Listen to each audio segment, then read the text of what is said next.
WWE had plans for a Scott Hall WrestleMania appearance before his passing, and MJF addresses talk that he is WWE bound. But first this week, Chris Jericho would host attorney Mike Dawkins on his Talk is Jericho podcast, with his guest being known as the gimmick attorney in the wrestling business. Dawkins has represented a number of wrestlers in trademark battles, and during the introduction to the podcast, Jericho would seem to confirm that Cody Rhodes is WWE bound, and he would say, "I'm pulling back the curtain a little bit on the wrestling business. You're going to discover how I've been able to be Chris Jericho no matter what company I work for or where I wrestle. You'll hear how Danhausen gets to keep his name and gimmick from promotion to promotion, how Cody got to reclaim Rhodes from WWE even though he's back in WWE.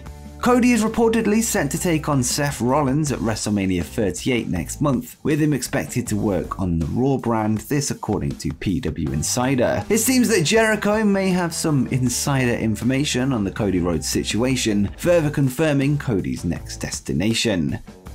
Next, let's go to a story regarding a retired WWE superstar who has addressed criticism that they haven't returned to the ring. On Twitter this week, Paige, who was forced to retire in 2018 due to neck injuries, addressed claims that laziness is keeping her from wrestling again, and she would say on Twitter, "It's wild that some people are like, well, Edge and Bryan came back, you are just lazy. I'm inspired by them, I'm not lazy. My neck needs to recover, we are all built different. Sorry fam." Paige would then go on to confirm that she does want to get back in the ring someday and said, "I wanna wrestle again." It's worth remembering that Bryan Danielson's injury was concussion related, unlike the neck issues that Paige is dealing with. As well as this, Edge, who also had similar neck issues to Paige, took 9 years to make his return. Paige has only been out for 4. Hopefully we do get to see her back in the ring in the next few years, but clearly she isn't medically cleared at this point. This past Wednesday before AEW Dynamite, a former AEW World Champion made their return to screens for the first time since November 2021. During the AEW Awards show on their YouTube channel, Kenny Omega would be named Wrestler of the Year for 2021. Omega has been absent ever since his world title loss to Hangman Adam Page at Full Gear last year, with him currently rehabbing several injuries that he's worked through over the past few years. On the show, he would reveal his goal to be back in the ring this year to once again be crowned Wrestler of the Year for this year, and he would say, "To be honest, I wasn't sure if I'd want to stand in front of a camera accepting this Wrestler of the Year award. I thought maybe I should prioritize healing, maybe I should prioritize rehabilitation. But 2021 was the hardest year of my wrestling career. It was a hard year for all of us. So while I'd rather not focus on the past and focus on the return, this is going to serve as my motivation to come back. This is going to serve as my motivation to be the same guy standing here in about a year's time, holding up the 2022 edition of this trophy."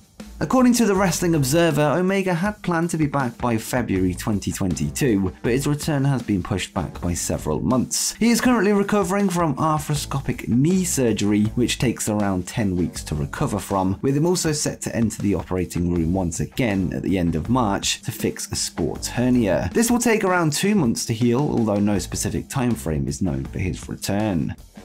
Next up, let's go to an update regarding the upcoming ROH Supercard of Honor pay-per-view. So far, there's been 4 matches announced for the show, with the latest being a showdown between the former ROH champion and current AEW wrestler Jay Lethal, as well as fellow AEW colleague Lee Moriarty. This joins the lineup that will feature a match for the ROH tag team titles, with the Briscoes set to defend against AEW's FTR. As well as this, Alex Zane will take on Swerve Strickland, a match that was announced before the ROH purchase of Tony Khan. And the main event will still see Jonathan Gresham take on Bandido to crown the undisputed ROH World Champion, with both men holding a legitimate claim to the title. Interestingly, the latest press release made no mention of either Ninja Mac or Joe Hendry, who were both announced for the show before the takeover, although no opponents were revealed. As well as this, it has been revealed by Fightful Select that Killer Cross and Scarlett Bordeaux were booked for the Ring of Honor reboot, this before Khan's takeover, but they are yet to hear from the company since. It's currently unclear if there are plans for them to be featured on the event. It has been confirmed that the event will still air on FITE following rumours of a potential new streaming service for Ring of Honor. As always, the show can be purchased through our FITE affiliate link in the description below if you fancy checking it out. The show will take place on Friday, April 1st and will remain in the Curtis Culwell Center in Dallas, Texas.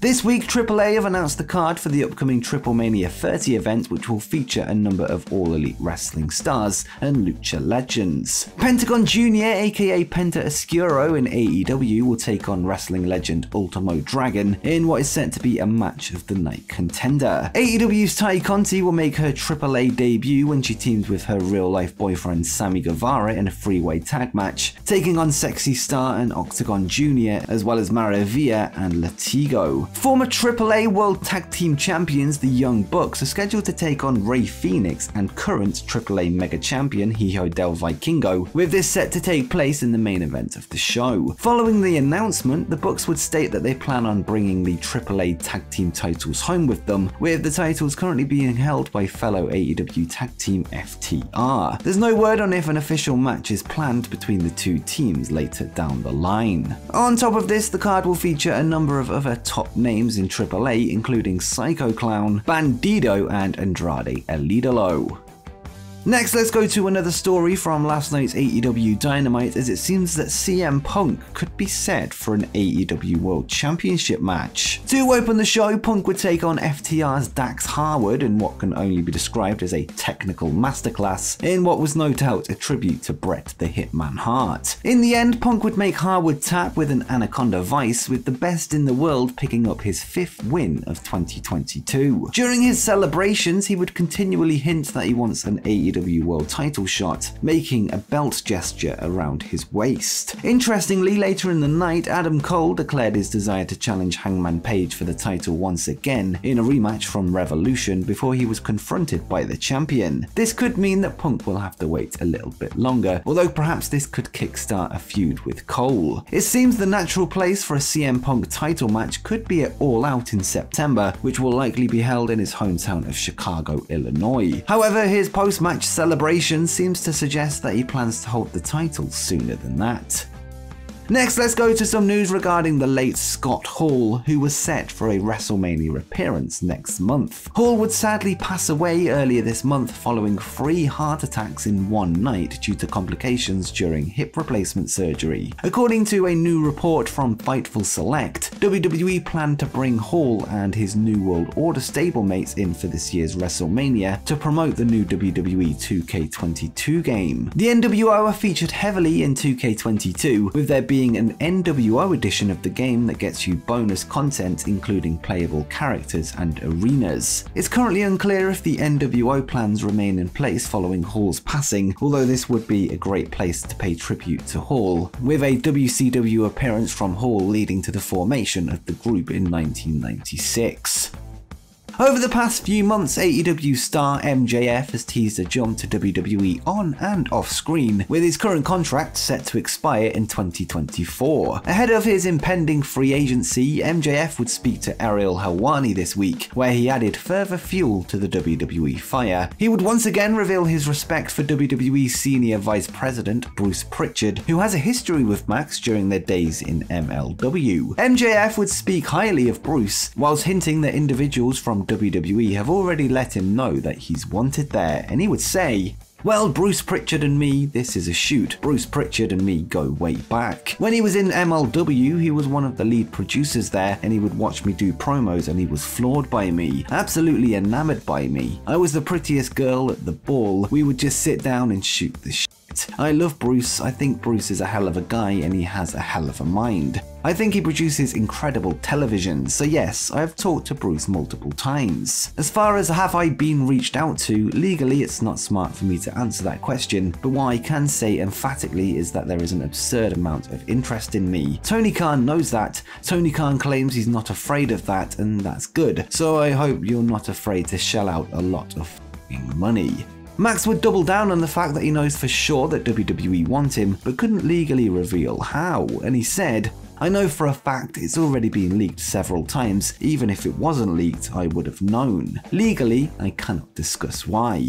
Ariel would then ask MJF if there's a chance that he could extend his AEW contract before 2024, to which he responded, "I'm not signing shit, no shot. It's not a test if you know you're going to win. I got the cheat code. I got the answers on a piece of paper. No, that's not something I consider, unless the number was absolutely astronomical, but even then, I'm not sure I'd consider it." There's so much more to cover from this interview, including MJF revealing his love for the current WWE and NXT product, as well as praising the current WWE Universal Champion Roman Reigns for his work in and out of the ring. Perhaps one day the two men will share a ring, with both companies no doubt willing to offer him a boatload of cash to stay or go come 2024. And before you go, make sure you check out every released superstar that made it into WWE 2K22.